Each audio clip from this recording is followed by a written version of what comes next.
প্ৰসিদ্ধ আচলতে যি ফুটবলাৰ গিলবাৰ্টছন চাংমা ইতিমধ্যেই আজি পুৱা 7:30 বজাতে নিজৰ বাসভৱনত তেওঁ দেহাৱসান হৈছে আৰু দেখা পোৱা গৈছে তেওঁৰ যিসকল অনুৰাগী বা তেওঁৰ যিসকল ভালপোৱা বা তেওঁৰ আত্মীয় বন্ধুবৰ্গ ইতিমধ্যেই ঘৰত আহি তেওঁক শোকসন্তপ্ত পৰিয়ালক শ্ৰদ্ধাঞ্জলি জনাইছে বা তেওঁলোকক সান্তনা দিছে।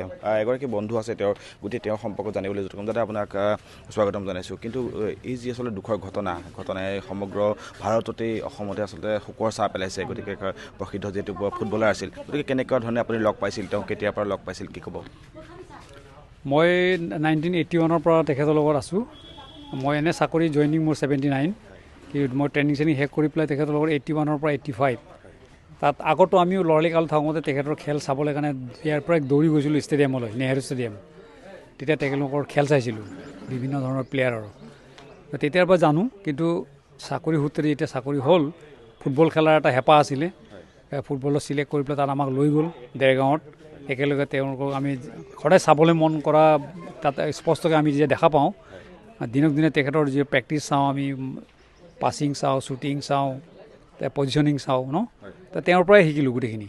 আৰু শিকি পেলাই অলপ ফুটবল খেলিছোঁ 81 to 96 পুলিচ টিমৰ হৈ পেলাই।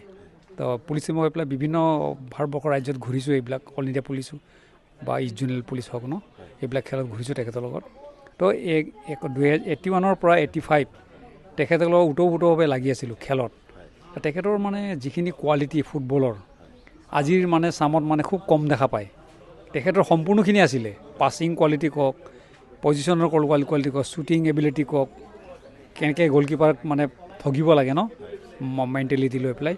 তো সেইবিলাক কোৱালিটি আমাৰ কাৰোবাৰ লগত, এতিয়া আমাৰ লগতো সিমানখিনি নাছিলে। আমাৰ এটা আছিলে, হয়তো অলপ শ্বুটিং পাৱাৰ আছিলে, ষ্টেমিনা আছিলে আমাৰ, কিন্তু তেখেতৰ যিখিনি ভৰিত কোৱালিটি আছিলে সেইটোতো একেবাৰে নাছিলে বুলি ক'লেও ভুল নহয়। তো তেখেতৰ সেইটো মানে আজিও মানে আমি পাহৰিব নোৱাৰোঁ, যেতিয়ালৈকে পৃথিৱীত থাকিম ন। তেখেতৰ যিখিনি ভৰিত যাদু, যোনে দেখিছে তেওঁ কেতিয়াও পাহৰিব নোৱাৰে, সেইটোৱে কথা। তেওঁৰ কেনেকুৱা ধৰণৰ বেমাৰ বা কিহৰ কাৰণে তেওঁ দেহাৱসান হ'বলগীয়া হ'ল, বা পৰিয়ালত কোন কোন আছে তেওঁৰ? 2022 চনত তেখেতৰ প্ৰথম বেমাৰ হৈছিলে। তেতিয়া হায়দৰাবাদত লৈ গৈ অপাৰেশ্যন কৰিছিলে। অপাৰেশ্যন কৰাৰ পাছত আহি পেলাই থাকি পেলাই এই এনেকৈ 23-24 আকৌ মানে তেখেতৰ ডিমেনচিয়া বেমাৰটো আৰম্ভ হ'ল। এই ডিমেনচিয়া বেমাৰটো আৰম্ভ হৈ প্ৰায় 3 মাহমান বিচনাত পৰি গ'ল আৰু মানে অসহায় হৈ গ'ল, লৰচৰ কৰিব দুৰ্বল হৈ গ'ল। তো সেই সূত্ৰে তেখেতৰ মানে শেষ নিশ্বাস আজি ত্যাগ কৰিলে। সেই সূত্ৰে আৰু তেখেতৰ পৰিয়ালত 2জনী ছোৱালী আছে। এজনী আপোনাৰ পাণবজাৰৰ যিটো আপোনাৰ CBC বুলি কয় নৰ্থ ইষ্টৰ, তাতে মেনেজাৰ কৰে, ডাঙৰজনী ছোৱালী। আৰু সৰুজনী ছোৱালী আমাৰ কাহিলীপাৰা বাপ্তিষ্ট চাৰ্চ ইয়াতে আছে, আমাৰ পাষ্টৰী কৰে, পাষ্টৰ। কেনেকুৱা ধৰণে তেওঁ যিহেতু শেষকৃত্য জনোৱা হ'ব, কেতিয়ালৈ কৰা হ'ব বা ক'ত কৰা হ'ব তেওঁৰ শেষকৃত্য? আচ্ছা, আমি এতিয়া অপেক্ষাত আছোঁ। তাৰমানে আমাৰ যিটো আমাৰ কাহিলীপাৰা বাপ্তিষ্ট চাৰ্চৰ আমাৰ বডি আছে, ডিকন বৰ্ড, আমি মিটিং কৰি আছোঁ যে আমি কাইলৈ বডিটো লৈ যাম। মানে আদিংগিৰি পাহাৰ যিটো মালিগাঁৱত আছে, তাত আমাৰ নিজস্ব মাটি আছে, কাহিলীপাৰা বাপ্তিষ্ট চাৰ্চৰ কবৰস্থান, তাতে আমাৰ দিয়াৰ চিন্তা কৰিছোঁ। কিন্তু তেওঁলোকৰ পৰিয়াল তুৰাৰ পৰা আহিব, ডিমাপুৰ পৰা আহিব, ডিব্ৰুগড়ৰ পৰা আহিব, ককাইক এজন আছে ডিব্ৰুগড়ত। এই সকলোবিলাক আহি যদি কিবা সাল সলনি ঘটে তেতিয়াহ'লে এইটো পিছৰ কথা। কাইলৈ দিনৰ ভাগতে, কাইলৈ দুপৰীয়া ভাগত আমি মানে আদিংগিৰি পাহাৰত লৈ যাম। এইটো তেওঁক আৰু এটা যদি আপোনাৰ পৰা সোধোঁ, তেওঁক যি গল্ডেন ফুট বুলি জনা গৈছিল, তেখেতৰ ভৰিত যিটো যাদু আছিল মানে সেইটোতো গল্ডেন বুট বুলি কোৱাটো কমেই হয়। তেখেতৰ যিখিনি মানে টেকনিক ভৰিত আছিলে, কোৱালিটি, সেইটোতো আমি মানে আমাৰ চকুত এতিয়াও ভাহি থাকে। তেখেতৰ বল দিয়া, মাৰা, গ'ল কৰা, মানে একদম ক'বই নোৱাৰে আৰু যি তেওঁৰ কোৱালিটি আছে ভৰিত, সেইটোৱে। আন্তঃৰাষ্ট্ৰীয় বহুকেইখন খেলতো তেওঁ অংশগ্ৰহণ কৰাৰ কথা। তেওঁ 74, 75 ইণ্ডোনেছিয়া, মালয়েছিয়া এইবিলাকত ইণ্ডিয়া টীম হৈ পেলাই খেলিছে, সেই সূত্ৰে আমি জানো। এতিয়া কেনেদৰে যি ফুটবলৰ জগতখন, খেলৰ জগতখনে তেওঁক নিশ্চয়কৈ শ্ৰদ্ধা জনাব। গতিকে কেনেকুৱা ধৰণে এটা যি সম্পদ নাইকিয়া হৈ গ'ল, গতিকে দুখ নিশ্চয়কৈ প্ৰকাশ কৰে বা সেইটো প্ৰকাশ কৰিবই লাগিব।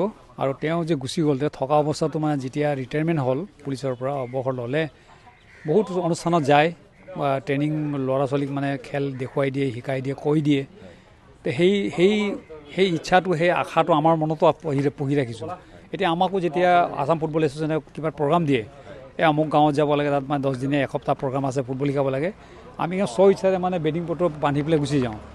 আৰু এতিয়াও মানে শৰীৰে যেতিয়া একো অসুবিধা দিয়া নাই, আজিও যদি বোলে কয় বোলে ক'ৰবাত যাই ট্ৰেইনিং দিব লাগে আমি দিয়াতে আছোঁ আমাৰ সেইটো ইচ্ছা আছে আচলতে এয়া বন্ধু তেওঁৰ ইতিমধ্যেই গোটেই সমগ্ৰ কথাখিনি কৈছে আৰু ভিতৰৰ যদি মই পৰিৱেশ দেখোঁ আচলতে শোকাকুল পৰিৱেশ পৰিয়ালৰ লোকসকল ইতিমধ্যে আচলতে দুখত ভাগি পৰিছে তেওঁলোকে যি এগৰাকী প্ৰসিদ্ধ ফুটবলাৰ সেই প্ৰসিদ্ধ ফুটবলাৰগৰাকীৰ মৃত্যুত সমগ্ৰ ৰাজ্যত শোকৰ চাপৰ দেখিবলৈ পোৱা গৈছে আৰু কাইলৈ দিনৰ ভাগত আচলতে যি ইতিমধ্যে কৈছে যে কাইলৈ দিনৰ ভাগত তেওঁ শেষকৃত্য সম্পন্ন কৰা হ'ব ইতিমধ্যে পৰিয়ালৰ লোকসকল আহি আছে কাইলৈ দিনৰ ভাগত এইগৰাকী মহান ফুটবলাৰগৰাকীৰ বা ফুটবলৰ ৰাজপুত্ৰ বুলি কোৱা হয় এই ফুটবলাৰ ৰাজপুত্ৰগৰাকীক শেষকৃত্য জনোৱা হ'ব আপুনি বিচৰা বাতৰি পাব কেৱল নিউজ 18 এপত নিউজ 18 এপ ডাউনলোড কৰিবলৈ স্কেন কৰক এই QR কোড গুগল প্লে ষ্টৰতো পাব এই নিউজ 18 এপ